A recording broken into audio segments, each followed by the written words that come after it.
disebut terobosan. Kalau secara sekuler itu semua inisiatif manusia. Itu butuh strategi baru, butuh inovasi baru.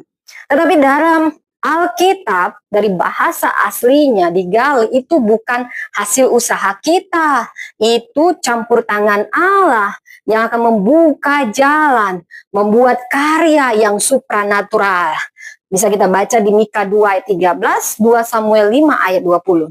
Jadi terobosan rohani itu sepenuhnya intervensi Allah yang membawa kita dari kebuntuan menuju jalan baru, bukan hanya karena bagian kita yang berani, tapi karena Allah yang bertindak. Siapa yang mau merasakan terobosan, saudara? Saya percaya firman ini disampaikan, kita bukan hanya pendengar, tapi pelaku dan mengalami firman ini. Gereja ini mengalami terobosan di musim baru. Seperti yang saya katakan, di perjanjian lama, yaitu seperti Tuhan penerobosku. Jadi semua ini tindakan Allah. Tahukah saudara, di perjanjian baru, hal nyata ketika Yesus menyerahkan dirinya, aku sudah selesai. Lalu ketika Yesus mati, tabir bait Allah terbelah. Ini terobosan.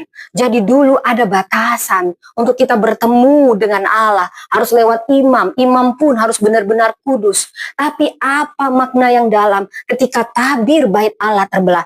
Ini bukan usaha manusia. Ini karya Allah sepenuhnya. Saat Yesus mati, dia sudah lunaskan kita semua. Kita tidak layak, tapi dilayakkan oleh darah Yesus. Dan Allah sendiri menerobos. Tidak ada lagi batasan. Aku mau tinggal di hati umatku. Tidak ada batasan harus lewat ini, harus bunuh ini, harus ini. Tidak, Yesus sudah bayar semua. Inilah bukti terobosan di perjanjian baru. Kalau di perjanjian lama seperti yang dialami Daud, saudara, Allah menerobos dalam hati kita. Sehingga kita bisa berkata, di hati inilah rumahmu.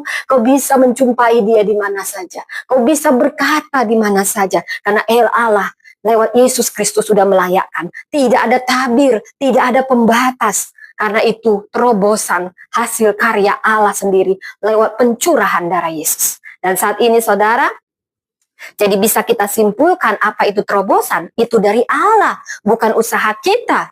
Itu terjadi hanya saat kita dibaharui dan iman kita bangkit. Dan pusat terobosan kita adalah Yesus. Dia yang sudah menerobos dosa, maut, neraka, semua diterobos. Dan kita hidup bebas dan menang. Kita melangkah dari kemenangan, saudara.